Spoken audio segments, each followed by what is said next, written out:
But I think most of that was seen very clearly in the way that I went through my school. Okay. I was the kid that when the teachers were talking about the lessons, I was looking outside of the window at the Classroom. clouds. Yeah. I was playing with my pencil. I was playing with my eraser, right? Like I wouldn't be concentrating on what was there. Yeah. And I don't think it was the case of like I didn't want to concentrate, but I just found other things a lot more exciting than what I was doing. Okay. Okay. And again, I think that's part of that ADHD brain where we get that brain juice from something else. And I think a lot of people had basically gone, "Oh, this guy is not going to do anything. He's just going to like flit in and out of life." I think it was just a lot difficult. It was, I think, persistence, and I really wanted it. Maybe deep inside myself, I wanted to prove everyone wrong. One of the things you have to realize is that when you speak with people in a therapeutic setting, right? Or let's just say you speak to someone who has killed someone. I think if you want to work in this profession, you have to see the humanity in people. There are people who have done some very horrible things. Yeah. Irrespective of that, they're still human beings. And what that does, I think, it says that as a human being, I also have the capacity for horrible things. But follow me with this one, right? You're going, well, how is that positive? that's fucked up, right? That's exactly what you said. Like, the world's an unsafe place. But then again, it also says that there are people in the world who have done some pretty heroic things, some beautifully humane things, right? Like the Mother Teresa's in the world, the human rights activists, that they have the capacity for great good, which also means you also have the capacity To do such to things do too. really good things. So as human beings, we can do really bad things, we can do really good things. What that then comes is that it comes down to choice.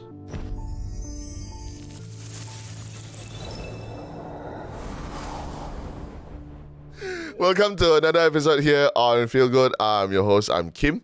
And usually in each and every episode, we'll try to spread a little bit of positivity. So hopefully in this episode, you get the same as well.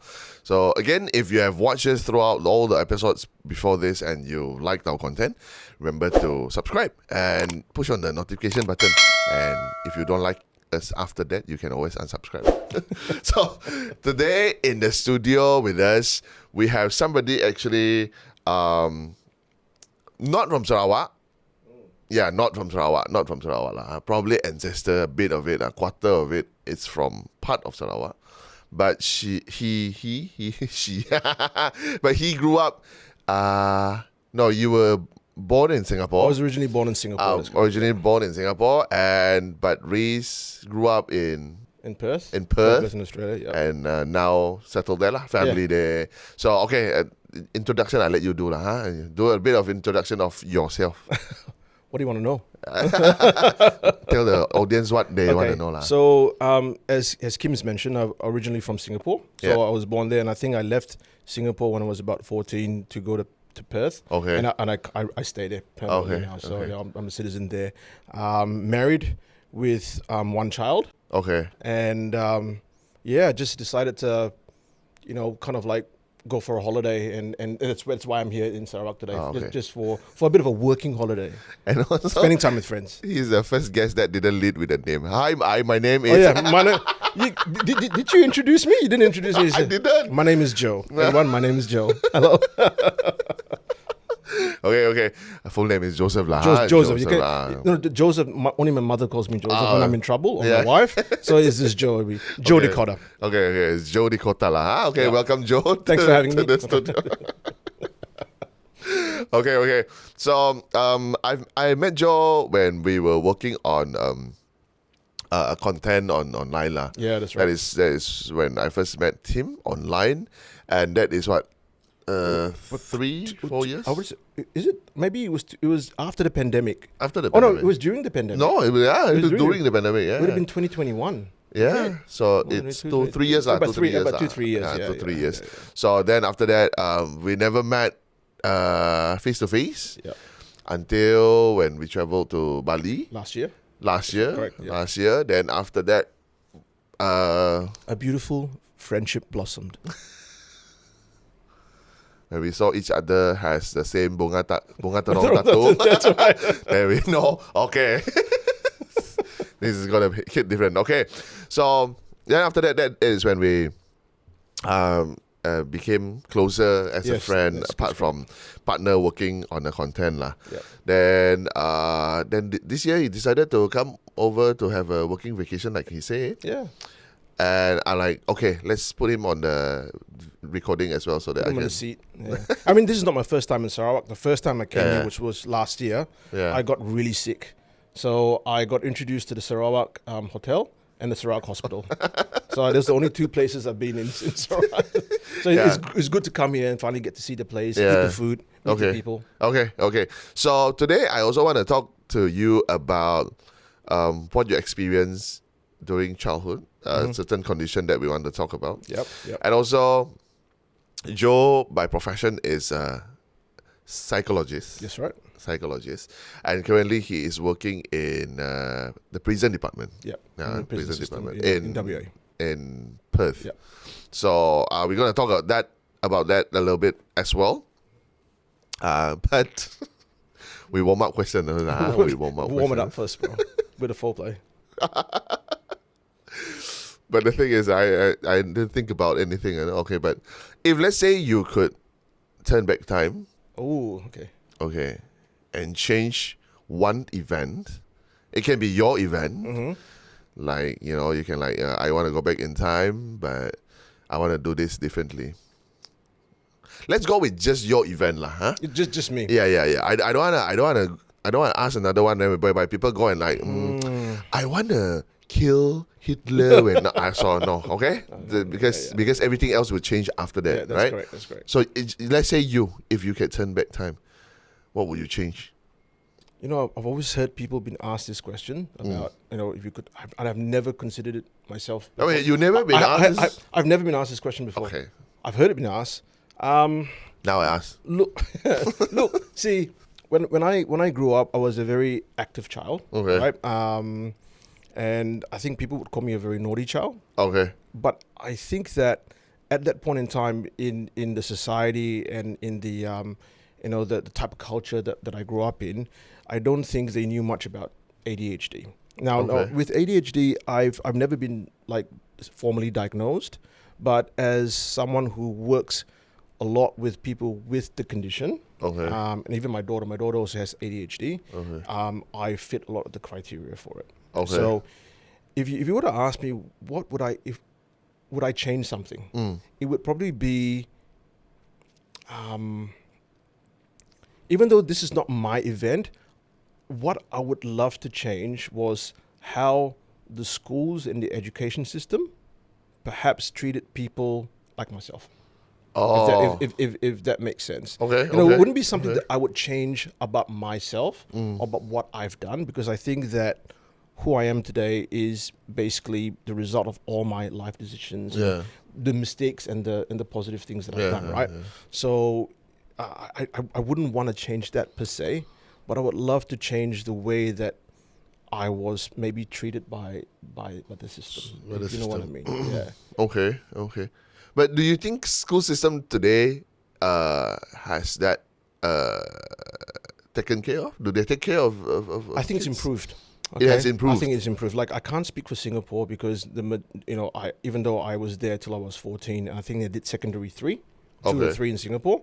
I did a lot of my adult and my later teenage years and my adult education in Perth.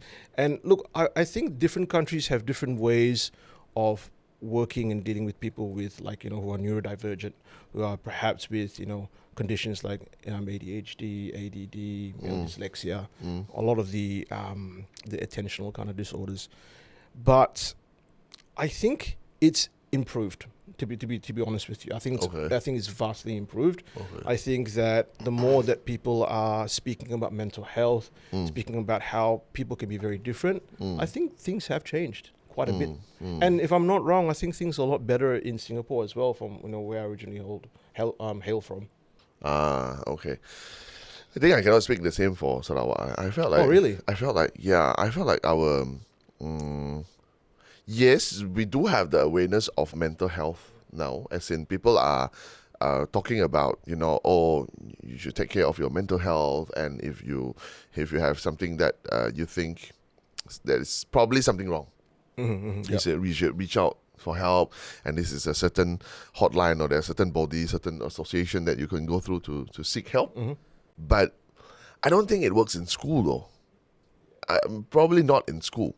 But okay, just for context, explain a little bit more about ADHD so that people can understand. People that was watching could understand. So very briefly, ADHD is it's a learning disability, right, or attentional disorder, in which I think people who have this condition have trouble focusing on like tasks.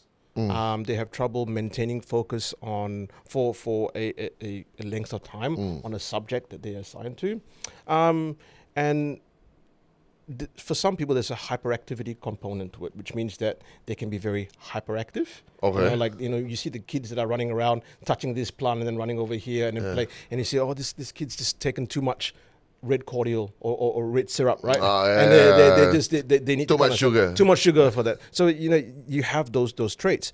But what we know about something like ADHD, it's a bit of a spectrum in the sense that no two people who have ADHD have the same or exactly the same symptoms. So you might have it might in a way manifest very differently. Oh, okay. For some people, there's a hyperactivity component in which their bodies can't sit still, and for others, the hyperactivity might be more internally located, where they might be sitting still, but the mind's moving a lot. Oh, okay.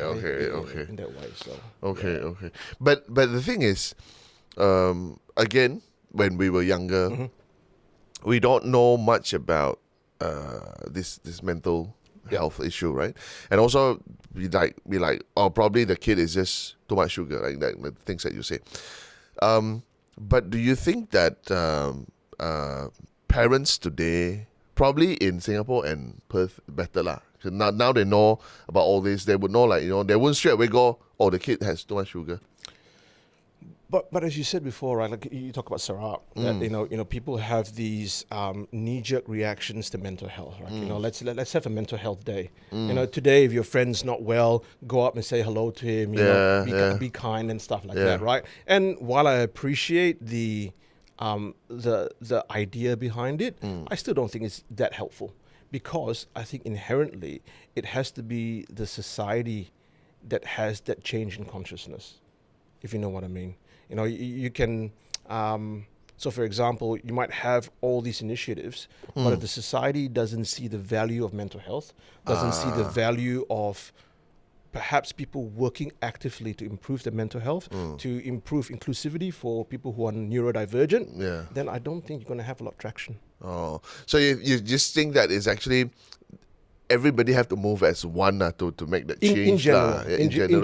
You know what I mean? If it's just a body that say, create an event to create awareness, but the whole society also like, fuck that event. Who cares about that? Like, Who cares about that? If you've got mental health problems, just, your problem. lighten up. Lighten up, snap out of it. Right? Yeah. If it was that easy, but with just using it by words, then you wouldn't need people like me in the profession. Yeah. Okay.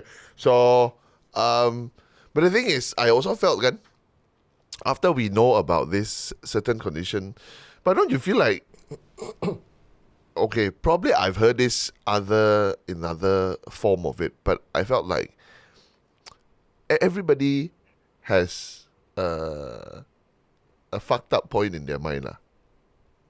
I don't know what you're talking about. Okay, no, but let me. No, I'm just kidding. Let me go further. I felt like everybody have a. When everybody is like, oh, that person is crazy, right? Yeah. Last time when you have mental health issue, oh, that person is crazy, or sent to asylum. Fuck, that is so bad, but that is how it is, right? Then after that, but the thing is, you think about it now, then everybody has a certain condition with their mind. It's just how badly it is. Like you say again, when we first, I'm talking about Shaz and myself now. Okay. Yeah. When we first know about ADHD again, and you look at the symptom, you're like, fuck, it's me. There's a lot of things that they were like, for example, probably some of you might have known about this, but some of you may not. Like people with ADHD, like for example, the person can work something upstairs. Yes. Project number 1 upstairs. Then after that person like, I want a drink. I need a drink. I need to go downstairs to get a drink. Yep. Right? So that person come down. Then after that, he's getting a drink. He's getting a drink. Then after that, he saw something on the other side, and he's like, hey, should I walk at that? Yeah. Then he completely forgot about task number 1, and he just worked on task number 2 until halfway through. You're like, hey, wait, I have task number 1 upstairs, right? So if you think that that is just how our mind works, no, that is also a condition. That is also a symptom under ADHD. I think that with the disorders that are classified under things like the DSM, so it's this huge kind of book that psychologists usually around the world use to diagnose and have information about these different disorders, right? I think what you'll find out is that there's a difference between someone with a specific condition like that and someone who's maybe a little bit distracted and forgetful. And so what you see is that things like that usually manifest in childhood and persist throughout adulthood. And it basically pervades most of the individual's life. It's just not a case of like, I'm a little bit forgetful today, and then I have a project and I forget it because I went out with a friend or anything like that. This is something that persists over a large period of time. And the brains, if you put them under, say, a functional magnetic resonance imaging machine, you find that the brains of people with the condition are very different in the way that it fires and works than the brain of a person without the condition. Okay. So also off camera, we were actually talking about how you were when you were a kid. Let's go with that. How was I as a kid? So I couldn't sit still. I was the kid that was running up the walls and just playing Superman and jumping on things and all that. I couldn't keep still. But I think most of that was seen very clearly in the way that I went through my school. Okay. So I was the kid that when the teachers were talking about the lessons, I was looking outside of the window at the clouds. I was playing with my pencil. I was playing with my eraser, right? Like I wouldn't be concentrating on what was there. And I don't think it was the case of like I didn't want to concentrate, but I just found other things a lot more exciting than what I was doing. And again, I think that's part of that ADHD brain where we get that brain juice from something else. We don't look at our studies. I think for a lot of people, right, you say, okay, sit down and read paragraph, 1 to 5. And then people can actually, I think people who are not neurodivergent, they can go there straight away and do that. I think for us, it's like, we'll start it off. And then suddenly a thought will enter our minds. It'll be Ultraman fighting with freaking Godzilla, right? And then suddenly we're there. I think it's because the thing that which we are trying to concentrate on can't hold us. We don't derive that same desire from that as other things. And so I was again that kid that just got distracted. Whatever I was doing, and my school grades just went down and down and down and down and down. Then what do your Asian parents say about this? What do you think Asian parents do, bro? It's punishment. It's always the negative reinforcement, right? Is that, okay, if you don't do this, that's going to happen with you. And I think a lot with ADHD brains, very likely the opposite is probably better. It's a reward kind of thing that I think works better with kids with ADHD. So for example, rather than, if you don't do your homework by 5 o'clock, you're going to get the rotan. What would probably work better if you do your homework by 5, we're going to go out and have some fun. Things, I mean, it's probably a little bit more difficult and a little bit harder to actually put in place because, we want to, if you don't do this, you have consequences, right? But I think that can be done in a different way. But I think for tasks and stuff, the reward-oriented mindset is a lot better. So now you do that to your daughter? As much as we can, yeah. As much as we can, where it's a reward-oriented thing. But again, I think kids also need firm boundaries, right? You need to also have consequences. It's not all reward all the time. You can't just be all reward. You're 100% right. There has to be consequences for actions. And sometimes those consequences are negative. But then also sometimes consequences are positive, right? You can have both. You are the parent here, huh? We can have both. We can have both. You can have both. We can have both. Yeah. Balance is good. Balance is very important. If you don't have balance, and again, maybe we're seeing like a shift, because I see even a lot of Asian parents in a lot of Asian countries are beginning to, interact very differently with their kids. And I think you get a lot of pushback from the older generation, who is like, oh, you got to do it tough. You know what I mean? You have to. It has to be disciplined. There has to be this. There has to be that. I think it works to a point, but not always. Okay. Oh, I also want to know, just now when we were talking about, because you couldn't concentrate, right? You couldn't concentrate as a kid. And then after that, grades just went down. Then your parents, I'm sure, similar to like my parents, this kid's going to end up doing nothing. Yeah. Or in jail. Or in jail. I don't know what to do with this kid anymore, huh? But then how do you end up doing what you do today? Of course, you have to go to school because I think the educational system in Western Australia is a bit different from maybe a lot of the Asian systems. Okay. Again, so I can only speak from myself. In Singapore, it was very much academic, right? In order to succeed in life, you need to go to school, do well in school, go to uni, become a doctor or lawyer.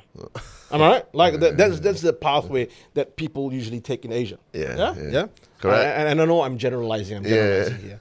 But I think in WA they recognize different pathways for people, where if you didn't study well, there were other ways for you to earn money. There were other ways for you to earn a living. So, there was a recognition that some people who are academically inclined and some people who perhaps are more suited to some of the trades, they like the physical stuff. They like making things with their hands. They like fixing lights, and they realized that there was a pathway that way. And even for those who were maybe late bloomers, who couldn't study very well when they were young, but as they grew up and they became adults and they had a little bit more control over their minds, their brains, they were able to maybe do a lot more study than they were used to when they were young. Then you have a lot of like different entryways into university. Okay, so I think that was the path that I took. I barely passed my year 12. So what's a year 12 in Asian? So year 12 would be the sixth year. How old are you? How old are you? You'll be about 16, 17 maybe. Oh, okay. So right before you enter uni. Yeah, so your 12th year of schooling. Okay. Right? Form 5 Form 5. Form 5? Form 5. Okay, yeah, so Form 5. Yeah. And when I was going through my year 12, I barely passed through that. I barely got my general education certificate. Okay. I failed almost everything. I think I didn't even turn up for one of my exams. I was like, you know what, fuck it. I'm not going to pass. So why bother? I went out with my friends instead, right? Mm-hmm. But the thing was, after it was the support of my parents, it was me doing various other jobs in order to decide what I wanted to do. Okay. And then using like a vocational kind of educational system, I was able to get enough points to get into university. And that's how so I went a very long and roundabout way. So it was schooling, it was work, it was a bit of lepa, right? It was a little bit of study, and then it was eventually uni for me. So I went in as a mature age student. Okay. But okay.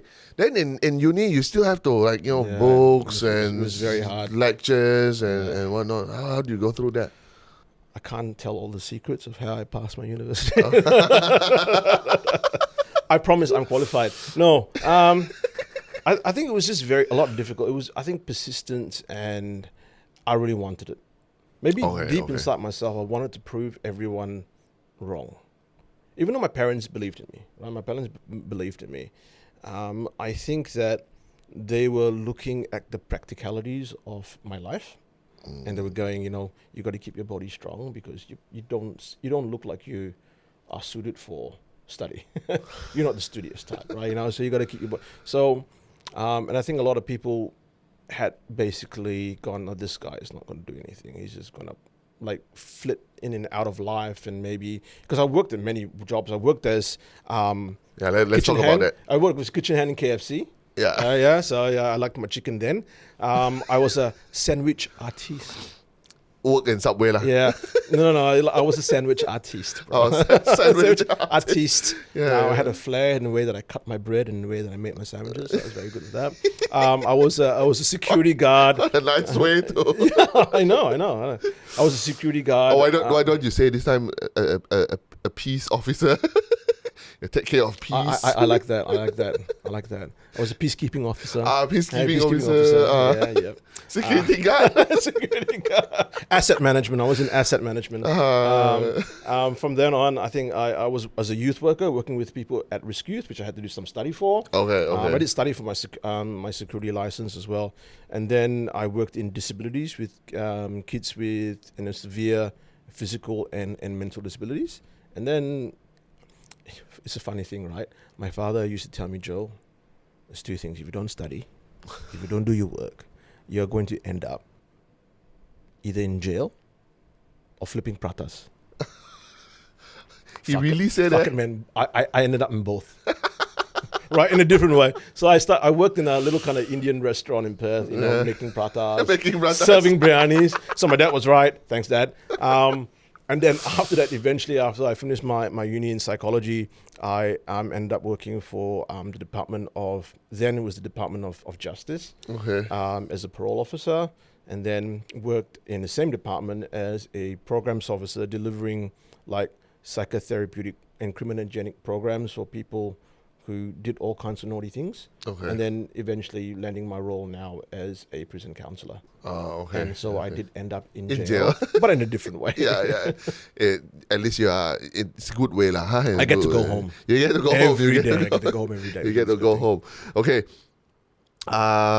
So the condition that we wanted to talk about, we talked about that.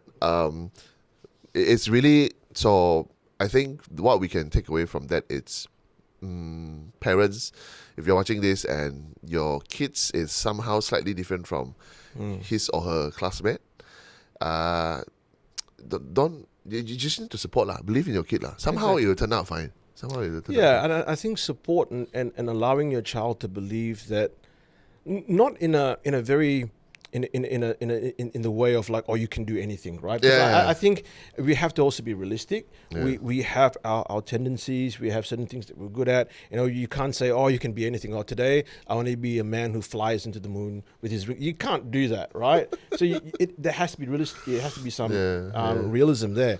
But I think the support for your child to achieve what they want to achieve is a very important thing. And also, if you suspect that there is this person's, your child's very difficult to manage, maybe in behavior wise, or they are acting very differently, there's nothing wrong in going to see a psychologist and getting an opinion. Speak to a professional. Speak to a professional about that, right? You know what I mean?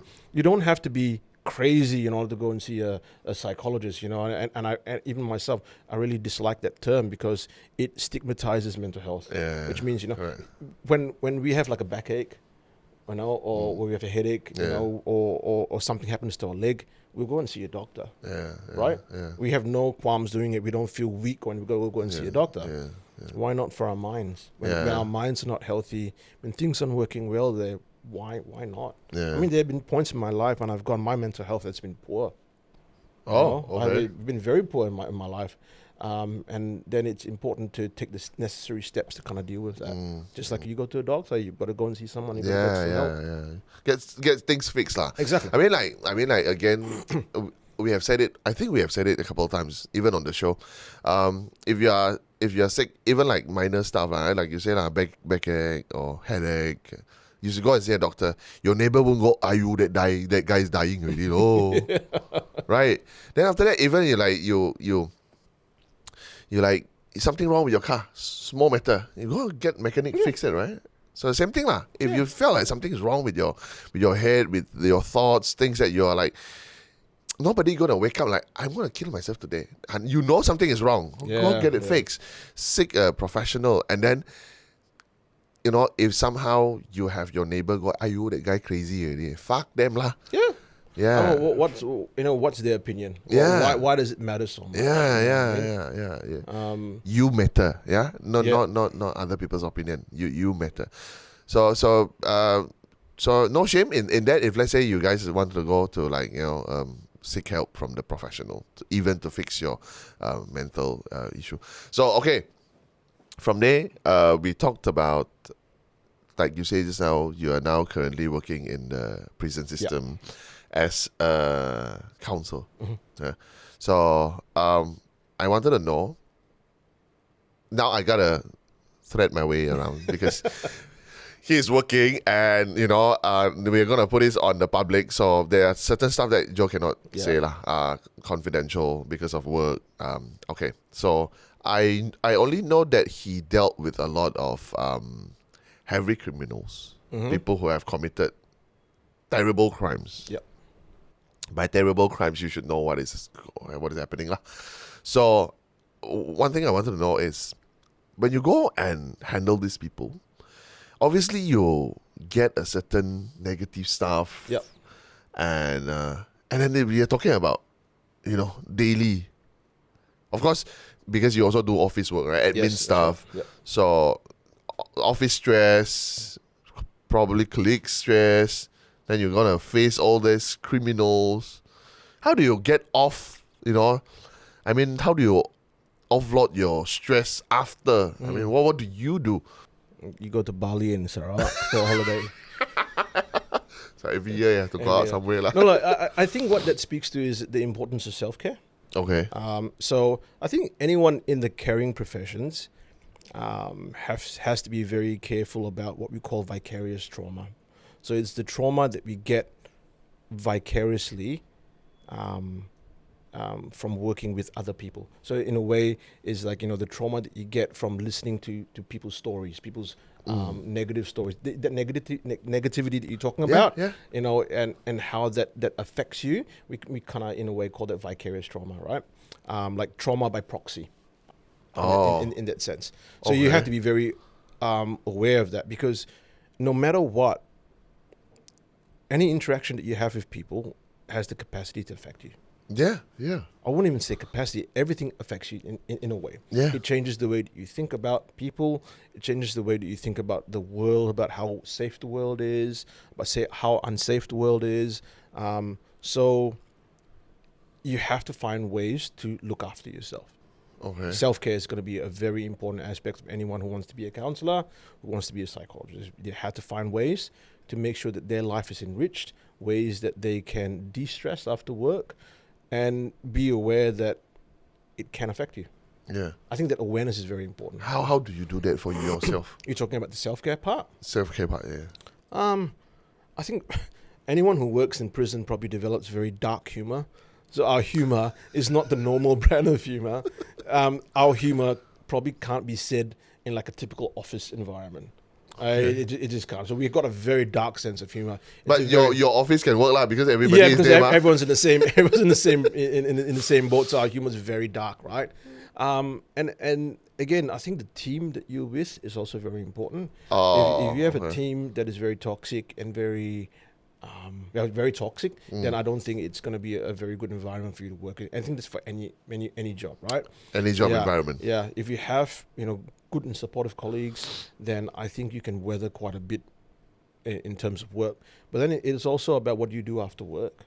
Okay. You know what I mean? You can come home, crack open a beer, drink a lot, and then really you just kind of like, and then you do that and you go to sleep. The next day you rinse and repeat. You keep doing. That's not a very, very healthy lifestyle. So you got to make sure you keep active. You're going to make sure that you have other pursuits like leisure activities. Like you do podcasts for ghost stories and stuff like. You know what I'm talking about, Kim? You do stuff like that. You go out with friends. You spend time with family, and you do things for yourself, not for other people. You have to have a lot of that in your life. Okay. If not, then you might not think that it's affecting you, but you're gonna wake up one day pretty fucked up. Yeah. Okay, so just now you were talking about the safe and unsafe part, right? So I want to know, like, so the self-care does help lah. I mean, say that if let's say you like, okay, today I don't know whether you can mention this, but I'm gonna just say it, huh? So, of course, you're gonna talk to like people who have murdered other people, people who have killed. Yep. Probably not one, but a few other people, right? And then now he or she ended up in jail. Then you talk to these people. Then after that, your brain is gonna tell you, see, Joe, the world is fucked up with these kind of people, right? And that's what I mean by vicarious trauma. Yeah. That is a trauma. Yeah. Then after that, how do you actually kind of like, how do you get out from that trauma? A lot of see, it's gonna be a very convoluted way to explain this, right? But basically, sorry. One of the things you have to realize is that when you speak with people in a therapeutic setting, right? Or let's just say you speak to someone who has killed someone. Yeah. For the vast majority of the public, we tend to demonize people who have done terrible things. Okay. Like, for example, you brought up earlier on in the interview about Hitler, right? Yeah. Go back and you kill Hitler Right. because he's a monster. Yeah. So we demonize, we basically take out the humanity of that person and we make it something other. Okay. Then when you especially for the vast majority of the public, when you go in and you see someone who's committed rape or murder or is a serial killer, and you go, oh my God, that's a monster, right? Yeah, That's a horrible. So when you do that, you create a divide. Okay. You suddenly have someone who's a monster, and then you have you as not a monster, and you have you living in a world with this monster, right? I think if you want to work in this profession, you have to see the humanity in people. Oh, okay. That's the way that I look at things, right? So there are people who have done some very horrible things. Yeah. But irrespective of that, they're still human beings. They're still people. Okay. Right? And what that does, I think, it says that as a human being, I also have the capacity for horrible things. But follow me with this one, right? You're going, well, how is that positive? that's fucked up, right? That's exactly what you said. Like, the world's an unsafe place. Yeah. But then again, it also says that there are people in the world who have done some pretty heroic things, some beautifully humane things, right? Like the Mother Teresa's in the world, the human rights activists, that they have the capacity for great good, which also means that you also have the capacity to do such things, to do really good things. So as human beings, we can do really bad things, we can do really good things. What that then comes is that it comes down to choice. Okay. It comes down to human choice. And so if I have a choice, it doesn't mean that life is predetermined for me. So I then create my own reality. Not in a pop psychology kind of spiritual guru thing, but it's that, right? I can choose to do what I want to do. Sure, I am in a way influenced by my meeting with such people, influenced by my childhood, but ultimately I have a choice to do what I want to do, and especially if it's good things. So when you have that, you don't feel so trapped when you interact with people like that. And it sounds like a very, as I said, a very convoluted way to kind of explain things, but it boils down to choice for me.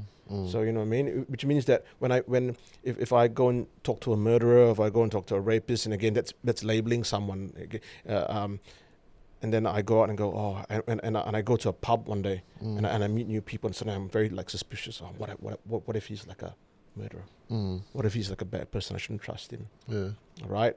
Then that's obviously not very good. But if you really understand that, hey, it's choice, they can choose to do what they want to do. I can do what I want to do.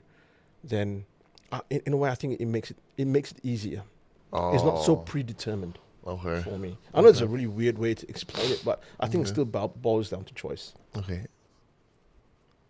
I halfway through, I already feel like I'm listening to my teacher. That is when I look out the window. Yeah.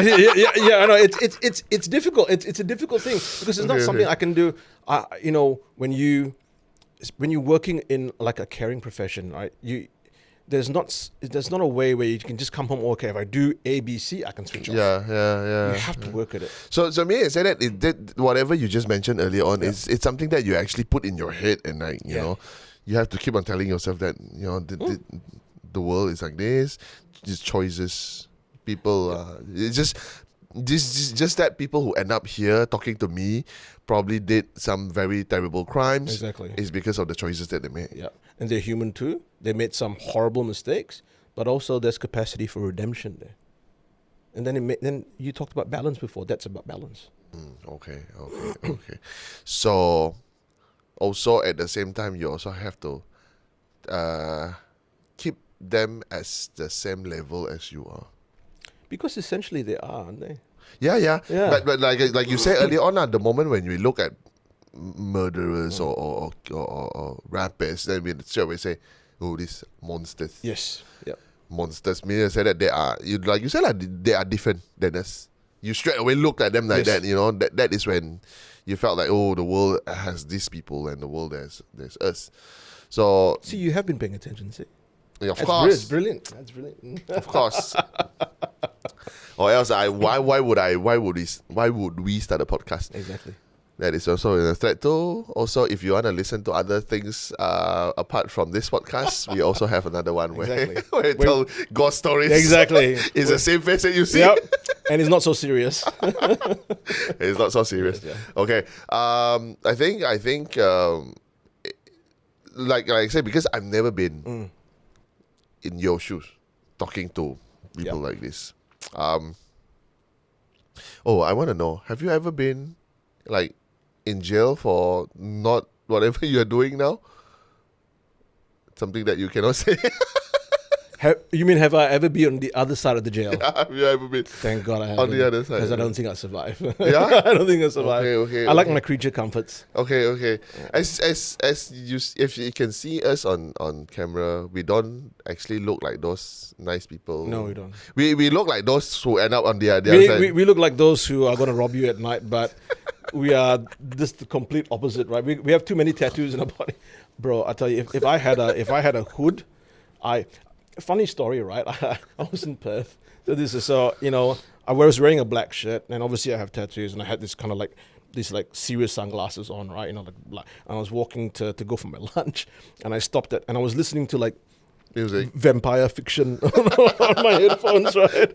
The most uncriminal thing. I was just listening to that, like Twilight, and I'm standing there at the traffic light, and this car pulls up.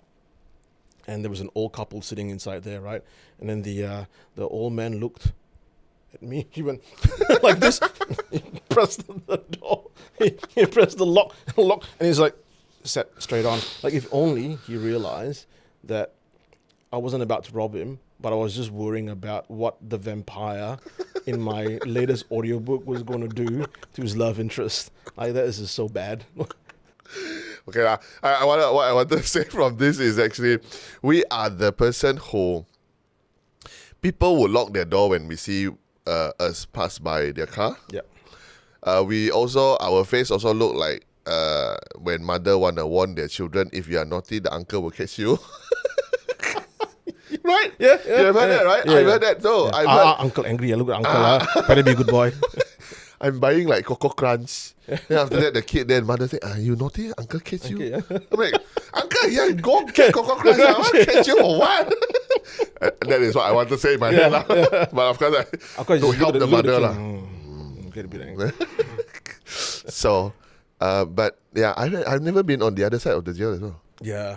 But I've been on the other side because my uncle used to work in a prison. Oh, I didn't know that. Yeah. Late uncle used to work in a prison. So he used to be, well, I don't know there's a term for it, but he used to be the person who sentenced the punishment. Oh, what kind of punishment? You're talking about like cane and stuff? Cane. Like a discipline master, like that? No, even hang. Oh, really? Yeah. Holy smokes. You see, we don't have capital punishment in Australia. Yeah. Last time we used to have it here. Yeah. But the prison that he used to work is now taken down. There's no more prison there anymore because they moved everything to the other side. Oh, so he used to work in the prison.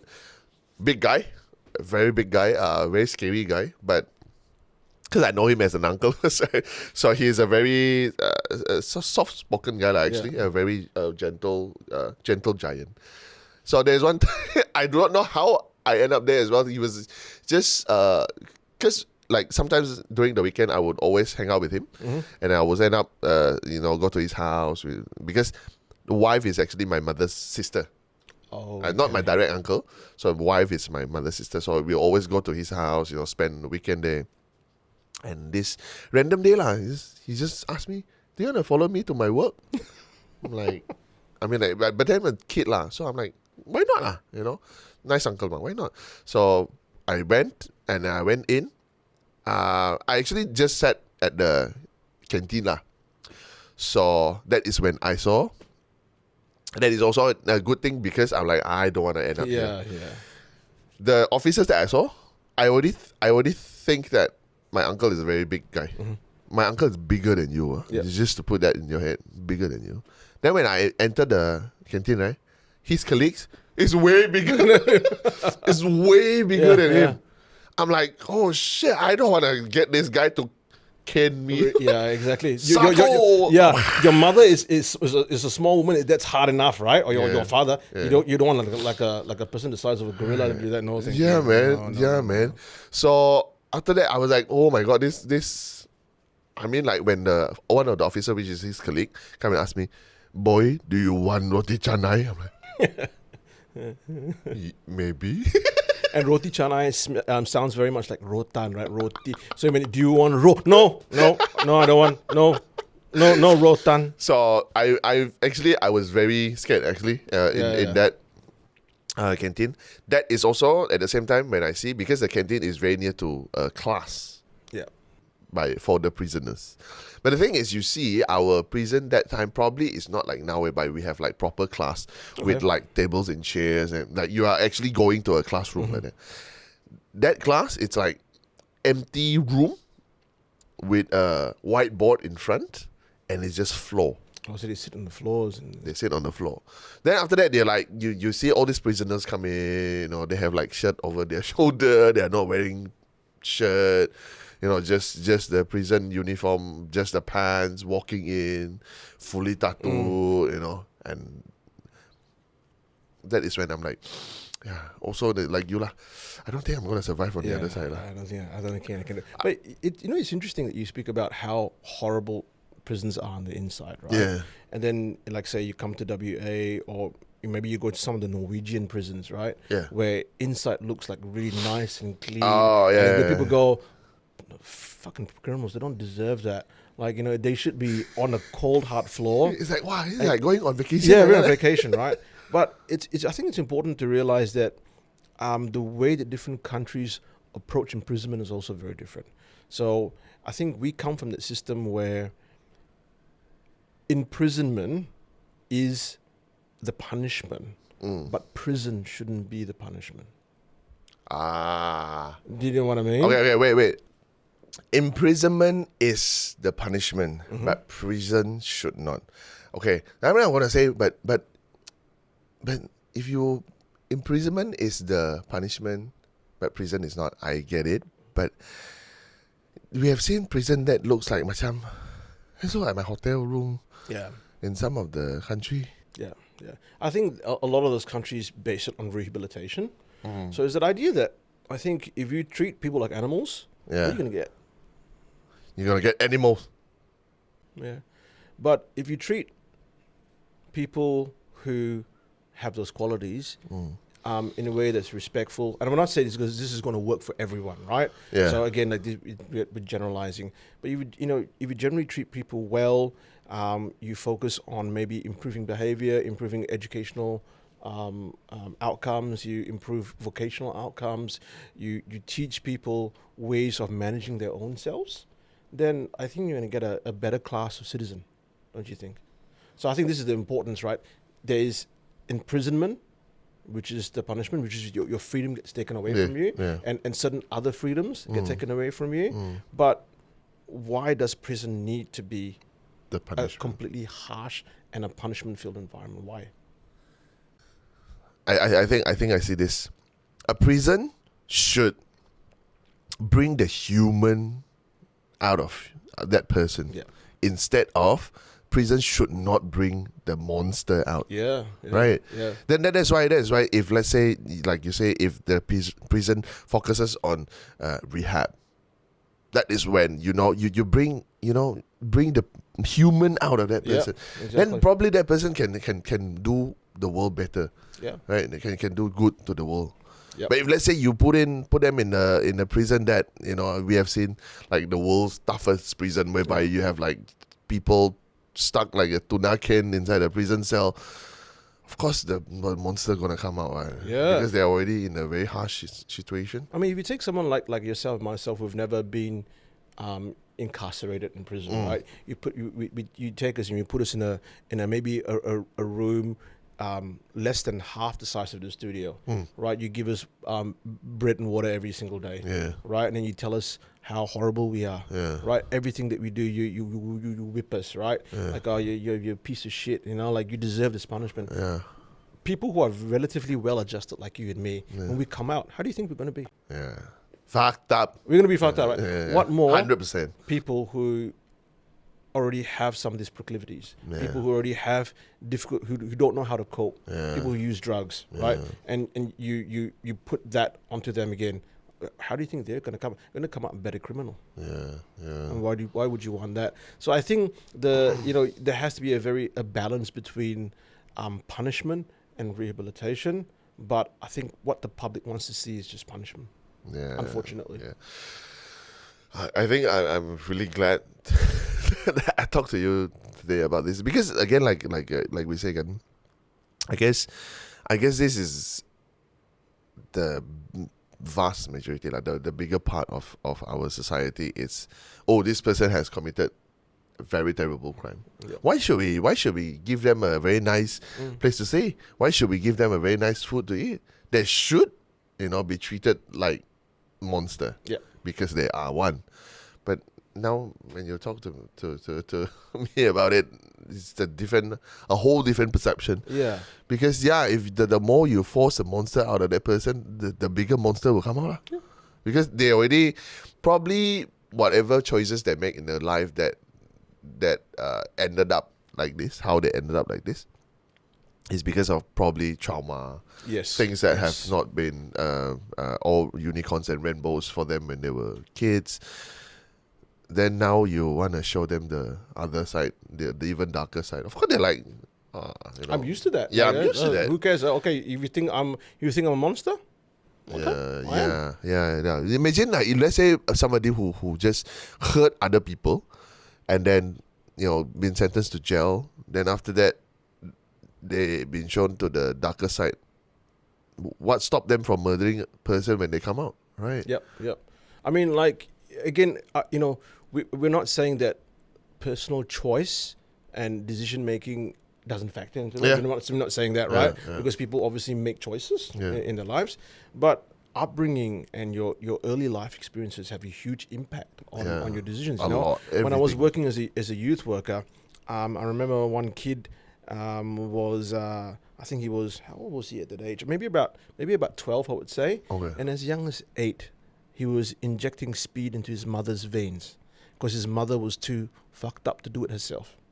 Now, then I heard many years later, he ended up in jail. Now, is that surprising? I don't think so. If you come from a lifestyle where that was your normal, this is not their normal.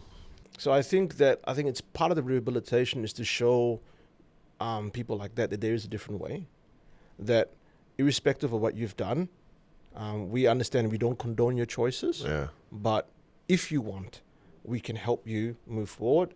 We can give you the skills necessary to lead a good life. And maybe that's part of it, right? Maybe some of those Norwegian prisons where they've got beautiful, nice bunks and they have nice environments, is to show people, look, this is possible for you. If you want this is the way that you have to do it. Or if you want to continue doing what you want to do, you're just going to keep ending up here. And where's your life? And I think the research shows as well that the older a person gets, their recidivism rate drops down a lot more. So I think when factors like maturity, life experience come in, that people tend to mellow out. But people do change. I believe people do change. I thought it's gonna be a light and easy talk with you today, and I didn't get to. Okay, but I really appreciated that really different perception that I get today from this conversation. Before we wrapped up, one final question before the same thing that I asked any other guest lah. Because I like the show. Yes. We name ourselves Feel Good. So, what is your feel good? Can be like, some people give us quote, some people give us movie, some people give us a statement that I remember President Obama used to say. What is it for you? Your feel good.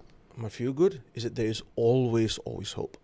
Oh. There's always hope, and when I do my individual private counseling in the community, in the prison, I think a lot of it is reminding people that there is hope, and reminding them, and then they do the rest. Okay. There's always hope. Even for you, you always keep that in your head lah. Yep, there's always hope. There's always hope for me. That even though I end up making pratas and going to jail, there's always hope. There's always hope. Yeah. Always hope. When we play game, then after that we somehow stuck in a loop, and then we cannot get out that level. Yeah, there's always hope. You go to Google and you find out what someone else has done, and then you cheat in the game that way. That's what you're doing. Thank you very much, Joe, No worries, man. for Thank coming to the studio to talk to us. Yep. I hope you guys picked up something from here as well. Huh? Yep. Okay, so any social media link that you want people to go and find you, or search on your Facebook? He's not active on Instagram. That's one thing. No, I'm not very active. Like Old man. Old guy. Facebook is Facebook is just a personal page. I don't have really like a business page or anything. Oh, okay. But if you do enjoy ghost stories, things of the paranormal nature, please find us at Lights Out Ghost Stories on YouTube and on Facebook. So that is Lights Out Ghost Stories. Ghost Stories. Yeah, I think there are other pages that have a similar name, but you'll see a little kind of like a little like skeletal finger pointing to a light switch, and then you'll see Kim and my face there. Yeah, every 3 weeks. So yeah. We try to make it as frequent, but every 3 weeks. But now, and we play games there sometimes as well. Yeah. We play games. Watch us scream like little kids. Okay, thank you very much. Right, thank you, bro. I appreciate it. And until the next episode, thank you very much for watching. Bye. Thank you.